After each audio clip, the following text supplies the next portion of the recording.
Hello and welcome back to my channel. If you haven't already, please do subscribe below. And if you are listening to this on podcast, because it's going out on podcast as well, then do feel free to give a review. It's a bit of a different one today. I have two dear friends joining me on the back of watching the acclaimed Channel 4 drama, It's a Sin. I've invited two really good friends of mine to come on and talk about it. They're married, they're fabulous. Their names are Adam and Dick. Welcome. Hello. That was so awkward for me because you were just sat waiting backstage, they call it on this software, and I was talking to the camera and I'm like, they're listening to it and I was cringing myself out. How are you? We're very well. Bored out of our skins, obviously, but we've not murdered each other yet. So. And you are brightening up our lockdown just by seeing your handsome face. Well, I'm sad that it can't be in person, but it can't be in person for anyone. We have to talk about a tiny little bit about lockdown and coronavirus and blah, blah, blah, blah, blah. So we're recording this on the 4th of Feb. It's 2021. Who knew it would spill over into this? Oh, I can't believe it. How has it been for you guys? It's been hell on earth. It's been all right. It's been survivable. We are really lucky because we have a lovely house. We live in a lovely village where we've got places where we can walk the dogs. We live on the edge of the Peart district. We can walk the dogs. There's rivers, there's hills, there's woodlands. Yeah. We've got friends. We've got great neighbours. We're very lucky. For those of you who live in cities, for people who live in apartments in cities, it must be hell. We do thank the Lord, the good gay Lord, every day that we live in such a beautiful place. Also, just to put this in, we have got each other as well. Which, I mean, it is a test of a relationship. Yeah, no, so many of my friends are like, who have been in relationships or are in relationships. So, they're like, it's either some of it's made, some of it's not made, and others have just done everything they can to just hang on together. So I want to talk though. You say you're in a lovely little village. That village is Broadbottom. I'm sure you don't mind me saying. Welcome to Broadbottom, everyone. Well, I want to just quickly talk how you got there. What was the journey for you two? How you met? So you've been married. How long have you been married now? 11 years. 11 years we've been married. We've been together 22 years. You're lucky that this isn't a game of Mr. and Mr. because you would all. Well, my best woman, the fabulous Jenny Boardman, she reminds us every year of our anniversary because she's the only person who sends us a card, and we always get it and go, "Oh Christ, it's our wedding anniversary! Happy birthday! Happy anniversary!" So yeah, we're not very good with things like that, but we've been together 20 odd years. So 22 years. 22 years. 22 years. 21 years officially. 22 years unofficially. With previous boyfriends. Oh yeah, but tell everyone that. Which wasn't mentioned at our wedding, but you all know now. Yeah. We got together and we moved in together quite soon, really. We got together after about 18 months, didn't we? And then we lived in Hume in Manchester, in Hume in Manchester, and it was great and it's fun. And it was like a bit of a gay ghetto and young professionals. We're in my early 30s, uni late 20s, and it was great. And we had gay neighbours and gay neighbours opposite and everything. It was cool. And then a drug dealer moved in opposite, and life turned to hell, didn't it? Yeah, it turned into like a really bad ITV drama. Like every night there was police raids, and we'd literally, it was like watching TV. We'd watch the police raids of a night. We'd go into the bedroom and go, "Oh, they're here, the police are here," and we'd go, "Oh, we could see the baddies jumping out of the back window and out the back door." And every night we'd go, "Why aren't the police going around the back?" And every time we watch police drama now, they do a raid, we go, they still do that thing where they break in the front door, everybody leaps out the back, and they never think to send a policeman around the back. Yeah. Yeah, so we criticise Line of Duty all the time. Anyway, but a very good friend of mine now, Julie Hesmanhouse, the fabulous Julie, who didn't she marry you?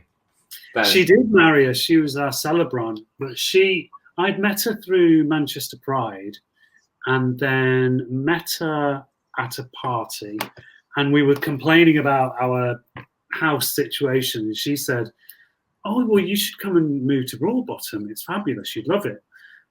And that was a Saturday, and then we drove over here on the Sunday. And we looked at a few houses. She said, "Oh, look, there's this house and this house to look at." So we looked at them, and they were like, "Oh no, we don't like those much." And she went, "Well, what I didn't say is the house next door to mine is available, but it's on at a ridiculous price." So the next weekend, we made an appointment to come and look at the house next door to hers. And we walked in through that door there, and we saw that beautiful Inglenook fireplace and these beautiful stone floors. And then every room we went in, we just went, "Oh, fucking hell, this is fantastic." And like, you go upstairs, our kind of the first floor is kind of open to the attic, isn't it? It's like a New York loft apartment with a mezzanine. And up in the mezzanine, there was a bath. And we're like, this is like the hottest gay apartment mixed with the cutest Victorian cottage. We have to buy it. So we bought it for the full asking price, which Julie thought was crazy, but everybody else in the village thought was fantastic because we made the house prices go up by 30 grand in the village. The gays do that. We turn the house prices up. We always do that. I had a friend of mine once, and she was talking. The area that she lived in was getting like loads of gays were moving to the area, and she just turned to me once with a glass of wine in her hand and was like, "Darling, you know a place is getting gentrified when the gays start moving in." It's so true. She was like loving life. She was like, "The gays are moving in. This is great." Well, we weren't the first gays in the village. No, and also the first house we looked at here, we'd arranged to view it, and the door opened, and it was Norris from Coronation Street. So he lived like 3 doors down.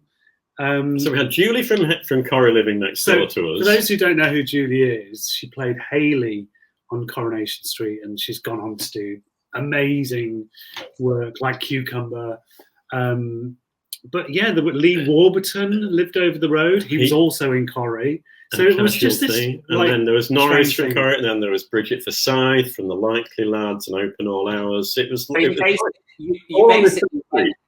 You basically went from like watching a real life Line of Duty to just Coronation Street in real life. Exactly. Yeah. I mean, the worrying thing is once we moved in, everyone else left. We moved out like about 6 months later. Now I'm the only star of the street. So well, you know you are. And what I want to say is, so Dick, you are. Am I right in saying a landscape architect? That's right. Well done. Yes, I run a practice landscape architecture. And Adam, you are a director, actor, theatre maker, and that's how we met. We met. Yeah. I used to teach at Salford University, and one day you came into my life and never went away, did you?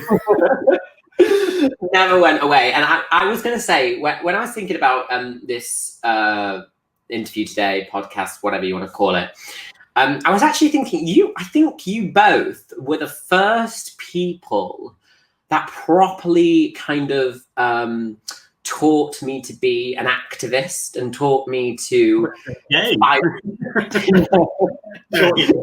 He was gay before we arrived. If anything, I was overqualified. But you taught me, and I found this picture. This is a blast from the past. This is us three, and in I think 2012 in Manchester Pride Parade. We are walking down of the parade there. Oh, That is me with lady. a half-shaved head, and that's you two. And we were walking, and that was one of the highlights. So I remember we led the parade at the front, and it was just so amazing. And it was definitely you guys through seeing, I guess through osmosis, really. You didn't necessarily sit people down and go, "This is how you be an activist," but you almost just was like, "Well, this is how you care about things, and this is what you do to change them."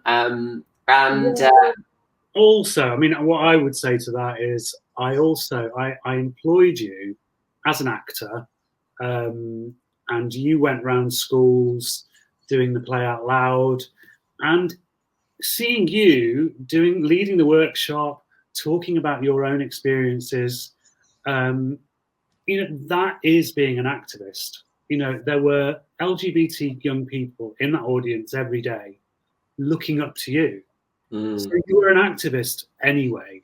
But then it was great to see you grow, especially we worked together on the George House Trust vigil. And it was just fantastic to see you grow as an activist. I was very proud. The very first thing that you did with Adam, wasn't that Village Voices, where you actually played the role of James Anderton, who has some lines in It's a Sin. There's some lines that the policeman says, not James Anderton, but the police sergeant in It's a Sin who describes people as swirling in a cesspit. Yeah, those lines in Adam's play verbatim what James Anderton had said at the time.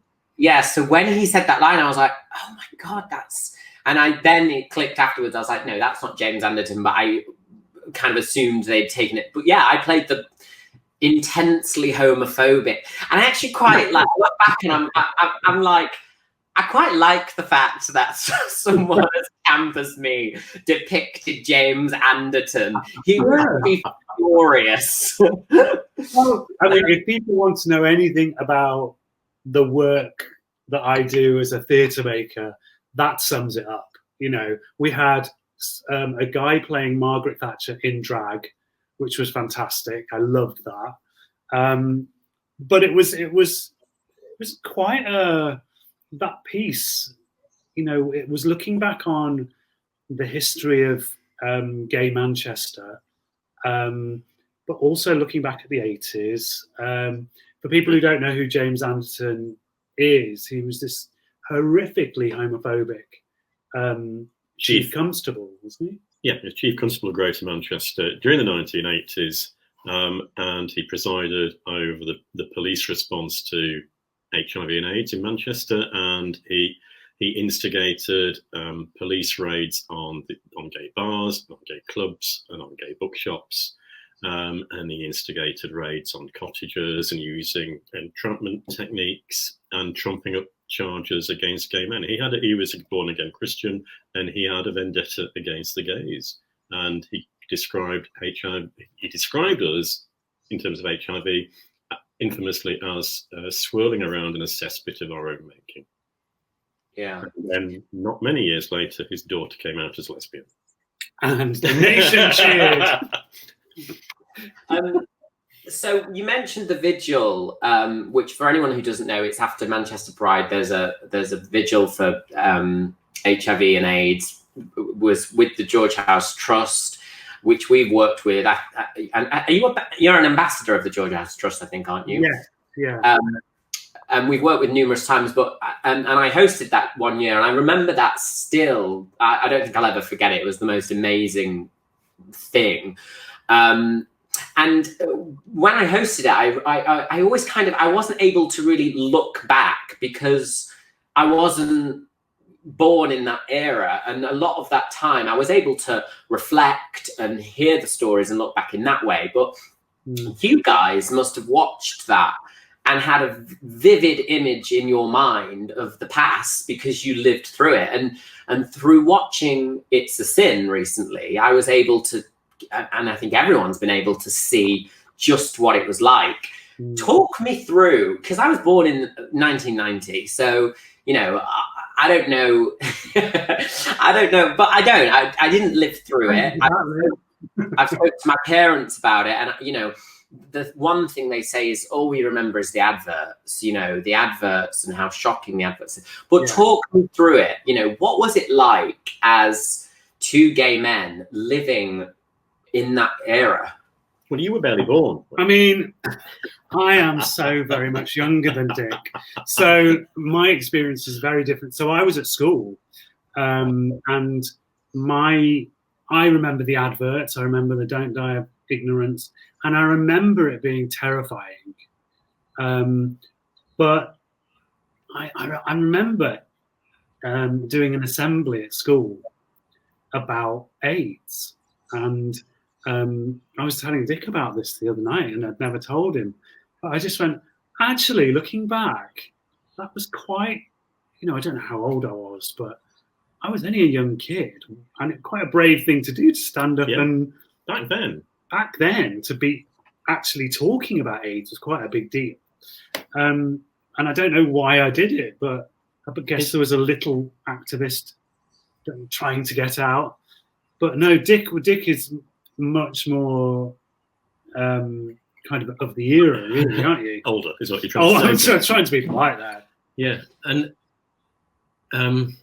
I realise I'm the same age as Russell T Davies, and Russell T Davies always casts somebody the equivalent of his age in every show for the era.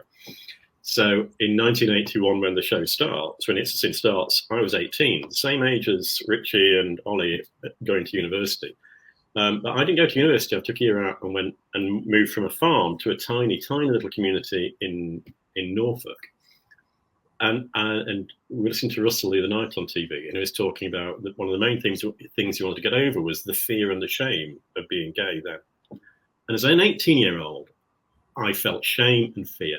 And what It's a Sin hasn't portrayed as much as it could, because I don't think it can now, is the absolute prejudice and hate that was in general society around being gay. It was unlike anything there is now. And there were no gay role models. The only people that were gay that you saw on TV were Larry Grayson and John Inman, and even they weren't out. But there were these camp things. And puff was the word. Yeah, there was nobody, and there was no talk about being gay. So as a young 18-year-old, I just felt shame and I felt fear in 1981 when I left home to work in Norfolk. And then when I went to university the year later, I still felt this terrible shame and fear about being gay. But then you started to hear about HIV, you started to hear about AIDS. So the fear grew, and I wasn't able to come out. But do you remember the first time you heard about HIV? Do you remember? No, I don't. And the fear and the shame was so great that I went through my whole undergraduate at Sheffield without coming out, without having sex with a man. And then I did a 5-year course. Then I took a year out, and I came back for my final year. And my final year must have been 1987, which I think is episode 4 of It's a Sin. And it was the year of the iceberg advert and Don't Die of Ignorance, and it was absolutely everywhere. It was horrific, the amount of hatred being spewed at us. And Section 28 was coming out as well. The government were promoting this new law where it was going to be illegal to promote homosexuality. And my honest thought was, if I don't come out, all the gays are going to either be dead or locked up in prison, and I'm not going to be, and there's going to be no one there for me to fuck. And that, putting yourself ladies first and gentlemen, is why. And I remember having a discussion with my housemate in a student digs, which was exactly like the student digs in It's a Sin, and coming out to him one night and saying, I'm just terrified, and I just don't think I'm ever going to have sex with anybody because they're all going to be dead or locked up. And he said, Dick, you have to go to gay soc. Back in those olden days, every university had a gay soc. I don't have it anymore because you were in Old Street. What does it stand for? Gay Society. The Gay Society. Gay soc. He went, you have to go to gay soc. And at the time, when I'd been an undergrad, my first 3 years, I was quite a big thing at university because I was like chair of the conservation volunteers, and I was on the student council of the Students' Union, and like everybody knew Dick Longdin at university. You weren't having sex. I wasn't having sex with anyone. Too busy. And my mate said, if you don't go to Gay Sock, I'm going to put a notice up, a huge notice in the Students' Union saying Dick Longdin is gay. So you either go and come out yourself, or I'm going to force you out. So I went along to Gay Sock. I remember this very vividly, and it was in the Crooksmore building, if anybody... Right, your friend sounded a bit like the human equivalent of the Sun newspaper. Yeah, he was great. What he did was wonderful, because I wouldn't have done it without him, but he was great. And I went along to Gay Sock, and I walked in, and back then I was doing lots of conservation work. So I was young, and I was buff, I was fit. And I walked into Gay Sock, and the chair they were having a discussion about The Life and Times of Harvey Milk, the film. And the chair, Mark, was leading the discussion. And I walked in, and I saw him and heard him visibly and audibly splutter as he saw me. And he had to sit down and hand over to somebody else to facilitate. And then they had this discussion about Life and Times of Harvey Milk. And then afterwards, Mark, the chair of Gay Sock, came up to me and he went, "Oh, hi, I'm Mark." I went, "Is it your first time?" Yeah. And why don't you come back to my place? We're all going back to my digs afterwards to have a drink and carry on the discussion. Yes. So I went back to Mark's digs. We had tea and coffee and everything, and then everybody else left, and I stayed for the next 2 days. So I went from not being out at all to having a boyfriend who was the most politically out gay person on campus, and I was his boyfriend suddenly. You know what though? I mean, I know we laughed earlier when you said, there's going to be no one else to have sex with. Well, actually, that was a total true reflection of how you felt at the time and how you were made to feel because of it. Honestly, I thought everyone's going to be locked up, everyone's going to be dead. Yeah. In the next few months, or else that's it. We're not going to have gay sex ever. It's very weird when you look back at what we were surrounded by.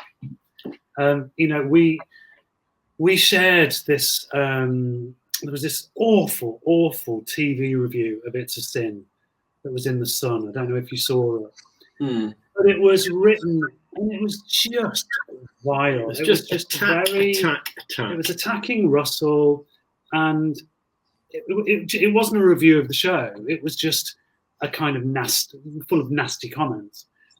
And I read it and I was shocked. And then I thought, well, that's brilliant that I'm shocked, because we had that every single day in the 1980s. We did. I remember there was a spate of dog attacks on young kids one summer in the 1980s. And the Sun read this, and they must have been bull terriers or something. And the Sun read this headline: "Bull terriers, gay's favourite pet." So they were blaming these dog attacks on kids on the gays. Everything was the fault of the gays. It was a horrific time to be gay. And surely we like poodles. Yeah. So what do you say? So this guy who was politically savvy, did he almost teach you how to be an activist? Yeah, well, looking back, I think I'm very lucky that I was so shamed and scared all those years. Or else, I'd come out at the same time as Richie and Ollie, and I would have been doing what they were doing. And we might not be having this conversation now, because I might have died years ago. I very probably would have done, being at starting university then when HIV and AIDS was around. So in many ways, because of the hatred and the homophobia that made me scared and shamed, it kept me in the closet until, by the time I'd come out, I'd read a lot. I'd read a lot about HIV, and I knew about safe sex. I went, there was an independent bookshop in Sheffield, and they had a little gay fiction section. And at the time, there was a series of books called Safe Stood. And it was all about this hot guy in San Francisco who had lots of sex, but it was all safe sex. So I'd done a lot of reading around my subject. And I remember the next morning, I remember Mark saying to me, "Are you sure you've not had sex before with another man?" I went, "No, but I've done a lot of research." studying his craft. You're very method. Yeah, and also I think one of the things that was because of that, safe sex meant no anal sex, basically, and that lasted for a long time into the 90s. And I don't think young people get how terrified we were and what a difference our sex lives were back in the 80s. And in the late 80s, when people knew about safe sex, compared to now. And someone's put on Facebook the other day, I'm watching It's a Sin, and I'm looking back to the early days in the 90s. And someone went, well, It's a Sin is the 80s. Those were the early days, surely. And he said, no, it didn't change. And I came to Manchester in 91, and we didn't have the gay village as people know it now. It was still a pub, two pubs. It was. People think. I came to Manchester in 1989, and our office, and I came because I was suffering from I was having homophobic abuse. I wasn't having homophobic abuse. I was working in a homophobic atmosphere. So I changed jobs and got a job where I'm now boss at Randallthorpe in Manchester, and they were based on the corner of Bloom Street and Princess Street. And I went for the interview, and I kind of parked the car outside New York, and walked past what was then Lacage and is now AXM, I think. I went to the top of the floor of that building for the interview, and I thought, I have to get this job because there's a gay bar there's a gay club in the basement, there's a gay bar next door. I've got to move in, and I got the job, luckily. But that was those were the gay bits. Canal Street didn't exist back then in 1989, and it must have been Manto that opened in 1990 that kick-started the gay village. Was it 91, I think, maybe? Probably 91. But I also remember going to the first, what would have been the first Manchester Pride or Treat in the Street or Tickle Pink or whatever they called it back then, where it was the jumble sale table outside the Rembrandt. And I know we've talked to people about the history of that, and people go, oh, I remember that table, and they were selling knickknacks, and it was full of rainbow flags. No, it wasn't. We didn't have rainbow flags back then. We had pink triangles back then. And people have a very romantic view of what it was like back then, and it wasn't the gay village, and it wasn't Canal Street. It was a few old-fashioned gay pubs. And some of them you had to kind of knock 3 times to get in. Yeah. Or you were quizzed. They tried to check, are you gay if you're coming in? I remember once, can't remember which bar it was, but the bouncer said, this is a gay bar, lads. And I was like, yeah, that's fine. And he went, name me a Barbra Streisand album then. The Broadway album. And he was like, you should go in.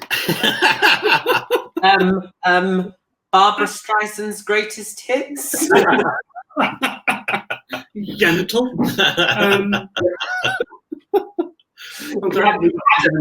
Adam, you were probably like, name you one. I'll sing you one. 2 hours later, the doorman said, okay, enough. You can stop naming Barbra Streisand albums. Yes. Papa can hear you, and you can go in. Thank you. You know what, though? Did you say, obviously, your experience there, and for so many others, it was just shame, and it scares you into just not doing anything at all. But I suppose there were others who went the other way in terms of had this, because often sometimes the shame can lead you to be almost a bit self-destructive, and that's what I got from It's a Sin as well, which I thought was depicted really well, was sometimes obviously shame and stuff like that makes, like you just said, Dick, you just go into yourself and you just detach yourself completely from it. But other times you almost throw yourself into it in a kind of weird self-destruct mode of almost maybe denialism, I guess. I've done it before when it's like when I'm really down in periods of my life and I've just drank and then done other things that I'm, might regret. So I suppose there are a massive number of people that because of that shame that gave birth to them being less safe in terms of sex practices and stuff like that. Would you say that was a thing, maybe, especially in London? Well, I don't know. I think there was a lack of information.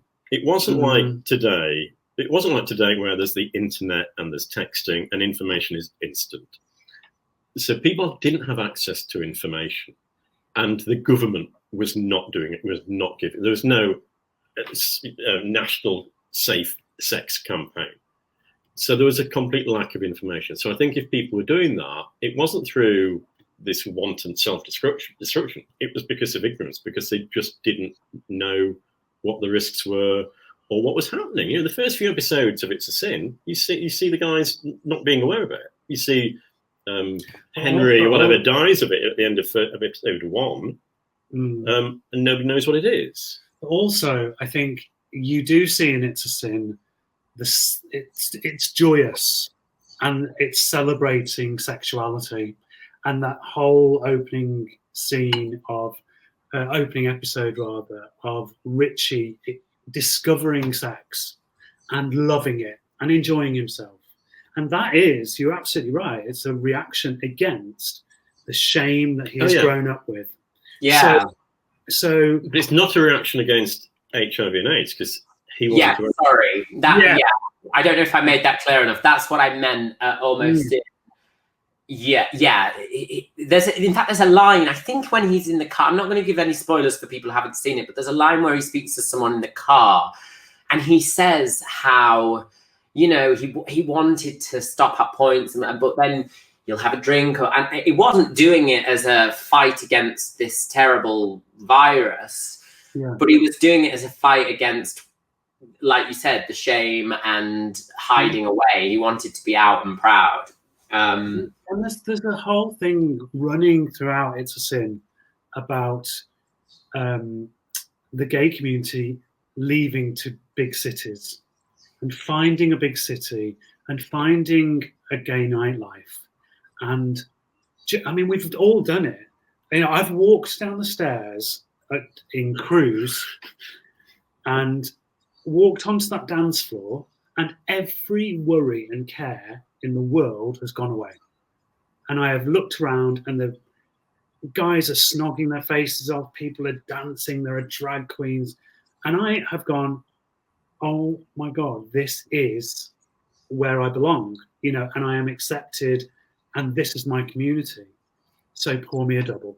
And that's not changed from the 1980s to now. There's young gay men, there's young lesbians, bi, trans, leaving their small towns, coming to Manchester, coming to London at the age of 18, 19, and having that release and wanting to go out there and party.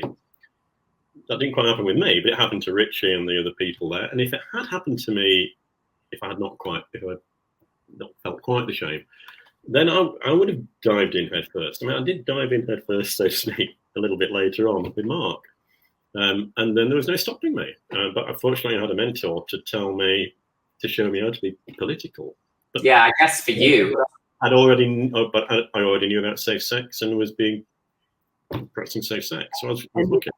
You know, and enjoy it.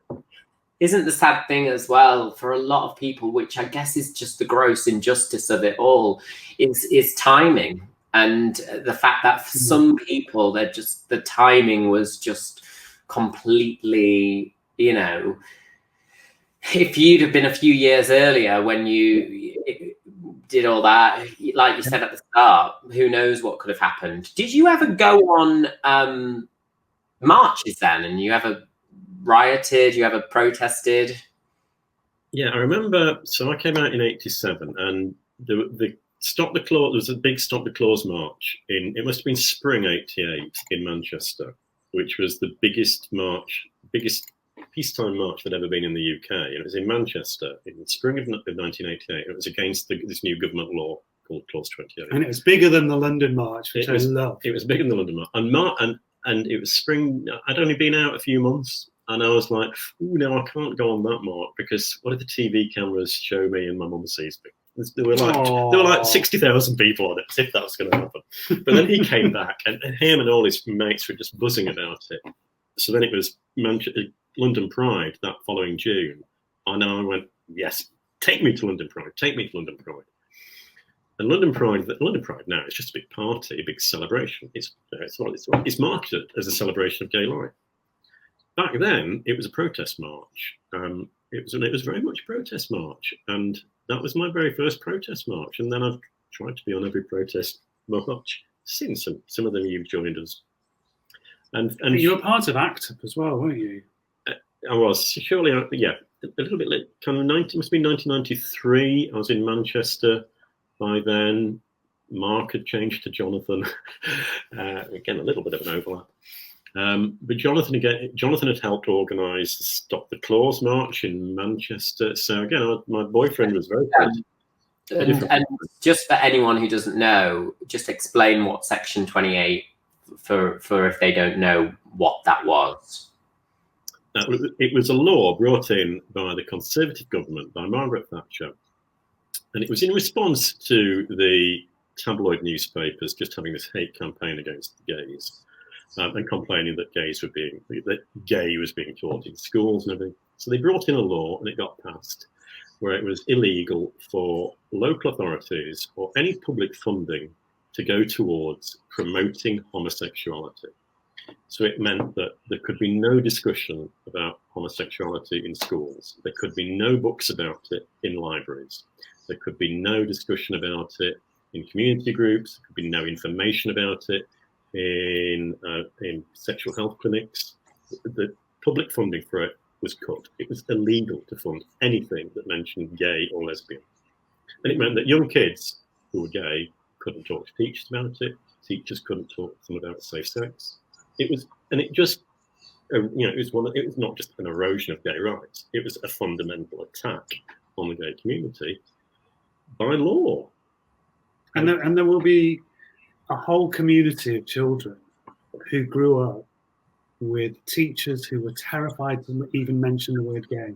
Teachers who were terrified to be out because they could get a sack for being an out gay teacher. But I think the ripple effects of Section 28 are still here now. You know, the work that we do in schools, I try and get into schools sometimes, and teachers will block us at every turn. And I know for a fact it's because probably when they were teacher training, it was the era of Section 28, and it's still up there. They can't let the gays in. So I'm sure that it's still having ripple effects in schools now. It's so damaging. The government was doing very little in terms of giving public information about HIV and AIDS until quite late on in the pandemic. If you watch It's a Sin, it starts in 1981, but it's not until 1986 when you see the Tombstone advert. So it's 5 years of people dying and it not being mentioned by the government.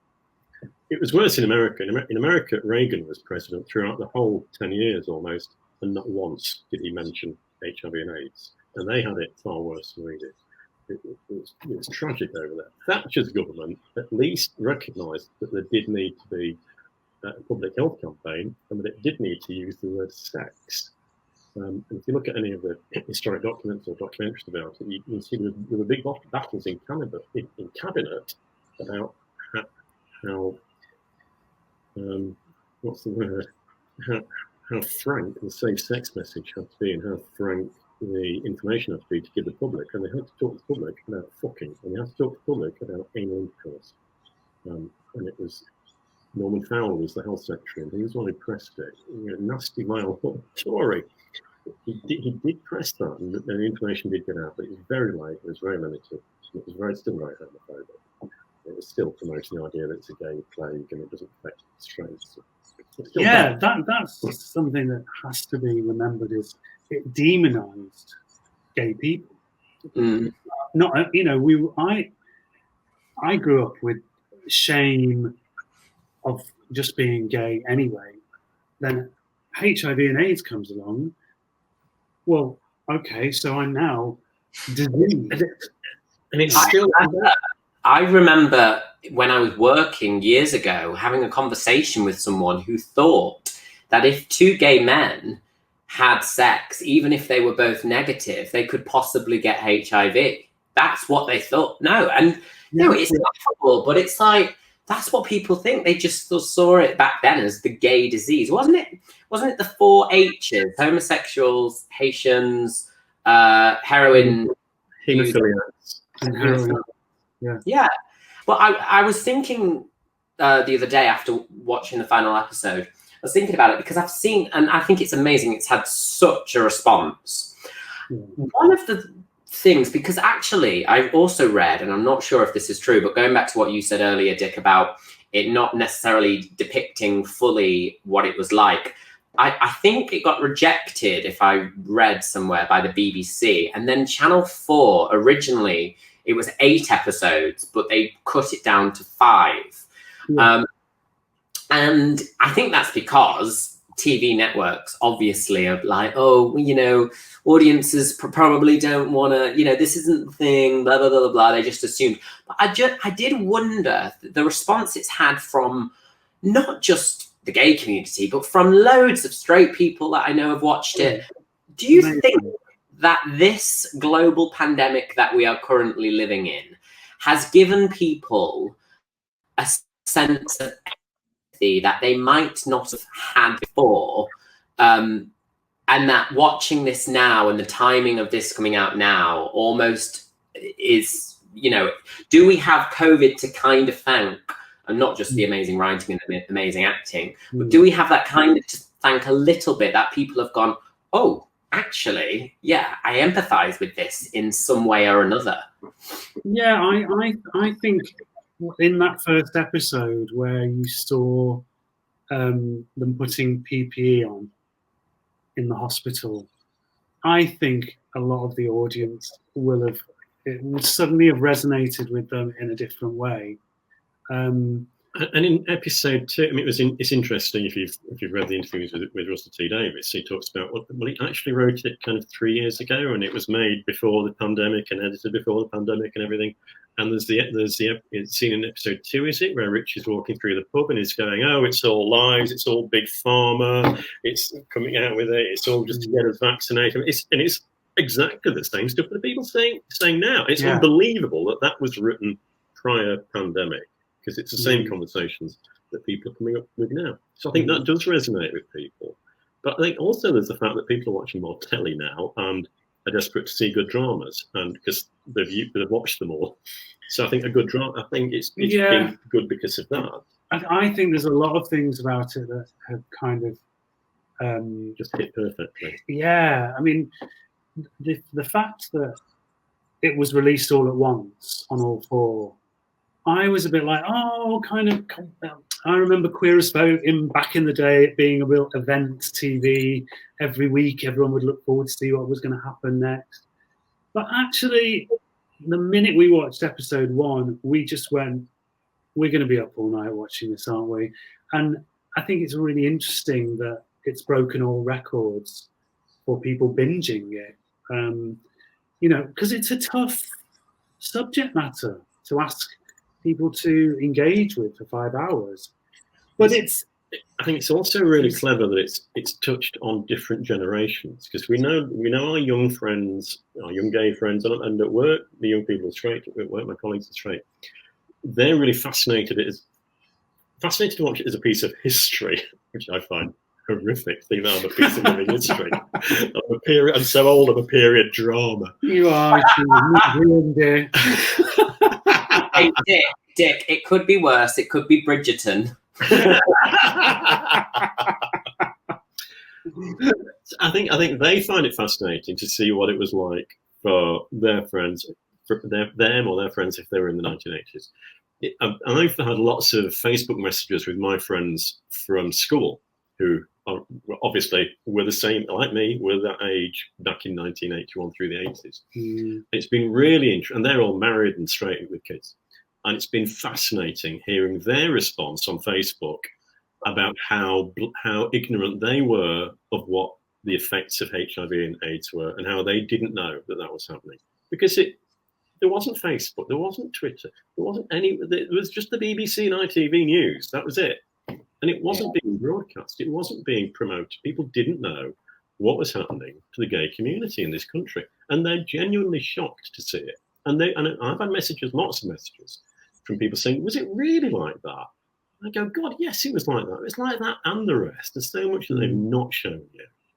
And I talked to my sister, and she went, but not the thing, not that question on the mortgage application form.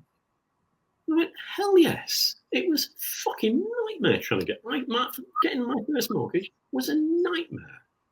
Because you couldn't say I'm gay, you couldn't say I've had an HIV test, or else you wouldn't get a mortgage.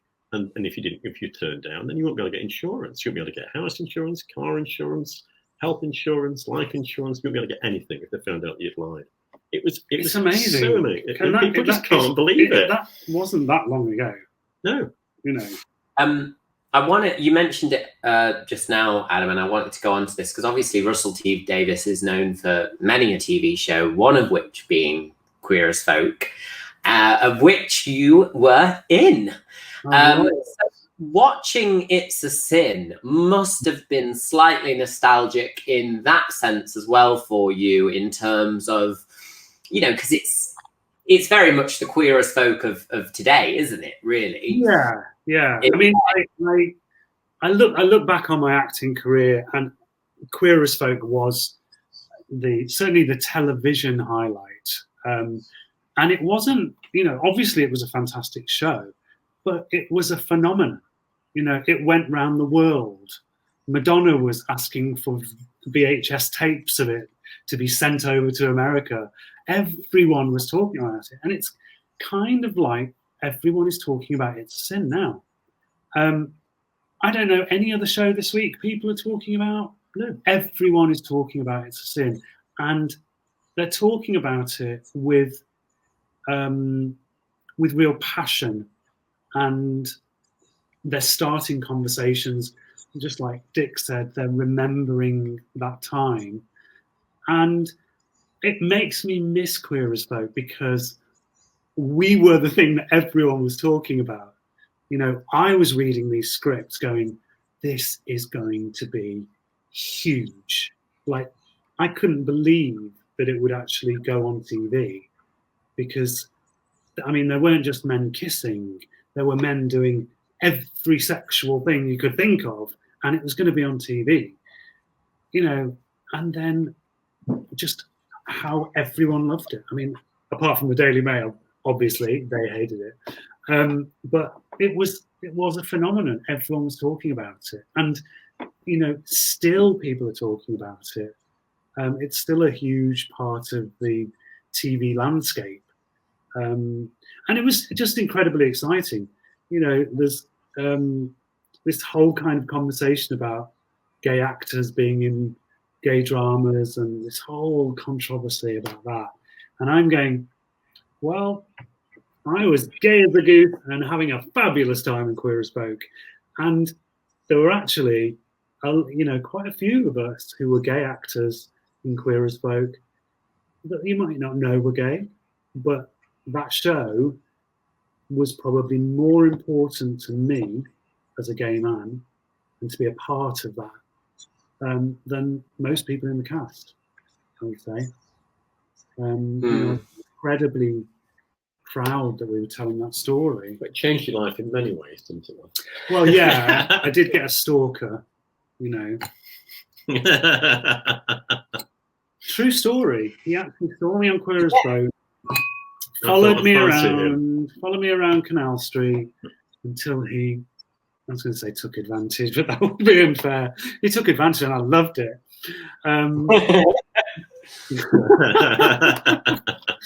No, he was a huge fan of the show. So yeah. What I was going to say, obviously Queer as Folk changed things so much. What do you think It's a Sin will change? What are you hopeful of with It's a Sin, or even sure of? What do you think it's going to initiate in terms of change? I think people, we've just got this window now where people are talking about HIV, and you've got people who are HIV talking about U equals U. So the fact that you can be undetectable. So you're taking, you're HIV positive, you're taking medication, it means that you cannot transmit HIV to someone else, which people do not know.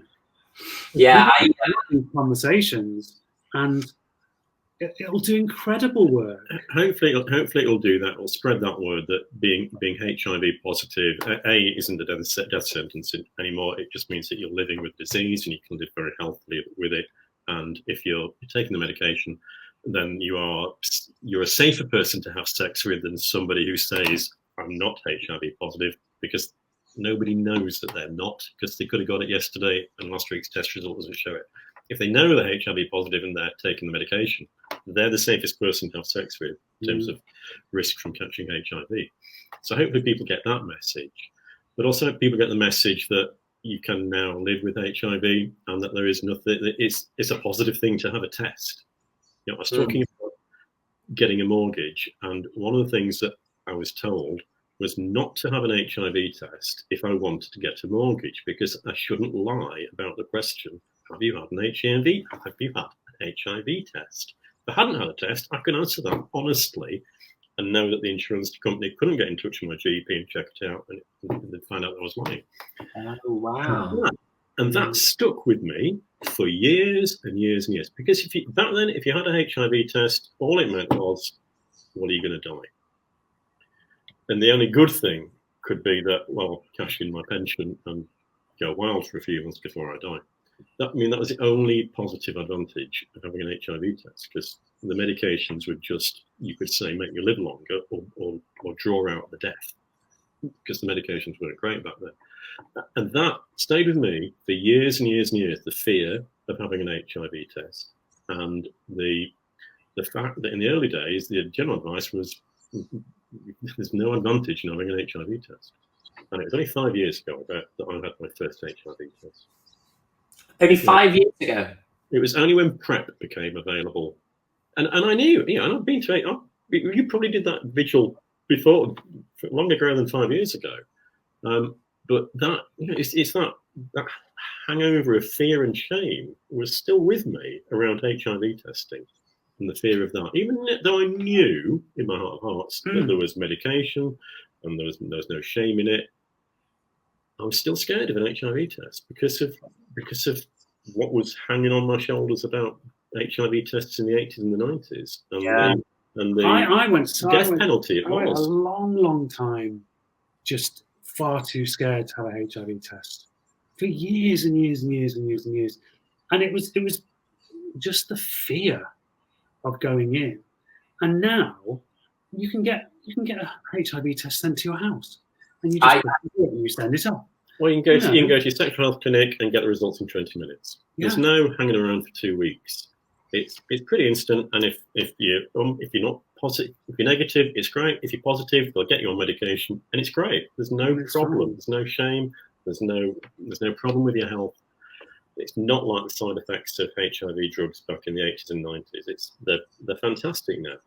I did an amazing interview on my YouTube channel with a guy called Matthew Hodson, who has HIV, and he talks loads about what it's like living with it, what it's like now and back in the day. So if anyone hasn't watched that, there'll be a little swipe up link where you can go and watch that, because he's really informative and gives kind of just straight down the line info on that.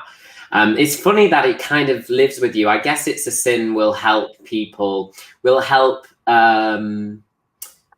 shame gradually die off in generations to come. And I think also it will, because we are all talking about it, we all have these memories of these fictitious people in the show, but it makes me think about all the people that we lost. We lost a generation, and we have to remember them, which is why, the Vigil, Manchester Pride, will always be, for me, it will always be a time to remember the people we lost to HIV AIDS.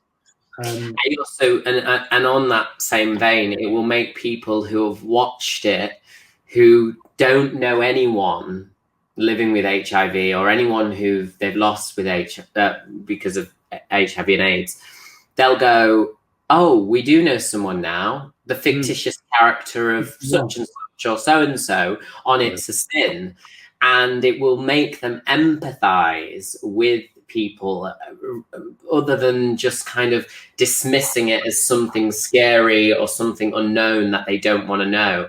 I'm really glad it happened, and I've loved talking to you both about times back in the day. It makes me want to now go to a cocktail bar with you both and drink till the... Oh, wouldn't that be great? Oh, that would be so wonderful. Just to walk down Canal Street now with the rainbow flags flying. If you haven't watched this, if you're watching this video and you haven't watched It's a Sin, go and watch it. You know, it is enjoyable in a heartbreaking, funny, and just full of heart way. And yeah, I'm so glad it's come out. Massive congrats to the whole cast and to the whole production team. And thank you for joining, guys. It's been great getting to know you. Oh, don't sing, Lily. Happy LGBT History Month to you and all your watchers and listeners. It's been nice to look back. To have a trip down memory lane, however hard those memories were. We will have more trips down memory lane in person and make more amazing memories as soon as we can. I look forward to that. Yeah, much love. All right. Thanks, guys. Thank you very much. See you very soon, we hope.